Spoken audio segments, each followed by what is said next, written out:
കർത്താവെ കർത്താവെ എന്നെ വിളിച്ചപേക്ഷിക്കുന്നവനല്ല, എന്റെ സ്വർഗസ്ഥനായ പിതാവിന്റെ ഇഷ്ടം നിറവേറ്റുന്നവനാണ് സ്വർഗരാജ്യത്തിൽ അർഹനാവുക എന്നാണ് വചനത്തിൽ ഇന്ന് പറഞ്ഞു വയ്ക്കുന്നത്.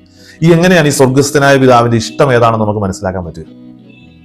എങ്ങനെയായാലും സ്വർഗസ്ഥനായ പിതാവിന്റെ ഇഷ്ടം നമ്മുടെ ജീവിതത്തിൽ മനസ്സിലാക്കാൻ പറ്റുമെന്ന് ഞാൻ വിചാരിക്കുന്നില്ല. അത് അത്ര വ്യക്തമായിട്ടൊന്നും മനസ്സിലാക്കാൻ പറ്റിയില്ല. പിന്നെ എന്താ ചെയ്യാൻ പറ്റണേ? നിങ്ങൾക്കൊന്ന് പ്രാർത്ഥിക്കാൻ പറ്റുമോ?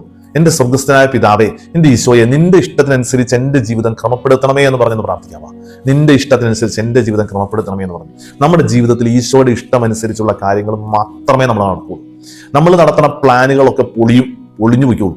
നമ്മൾ ചെയ്യണത് മുഴുവനും ഈശോയ്ക്ക് ഇഷ്ടമുള്ളതായിട്ട് മാറും. നമുക്കത് ചിലപ്പോൾ ചെയ്യുന്നതിന് മുമ്പൊന്നും അത്ര എളുപ്പത്തിൽ മനസ്സിലായെന്ന് വരികയില്ല. നമുക്ക് ചില കൺഫ്യൂഷൻസ് ഒക്കെ ഉണ്ടാവും, നമുക്ക് ചില ആശയക്കുഴപ്പങ്ങളൊക്കെ ഉണ്ടാവും. ഇത് ഇങ്ങനെയാണോ ചെയ്യേണ്ടത്, അങ്ങനെയാണോ ചെയ്യേണ്ടത്? അവസാനം നമ്മൾ ചെയ്യണ സാധനം ഈശോയ്ക്ക് ഇഷ്ടമുള്ളതായി മാറും. നമ്മൾ അറിഞ്ഞിട്ടൊന്നും ആവില്ല ചെയ്യാൻ പോണേ, അറിയാതെ അങ്ങ് നടക്കും.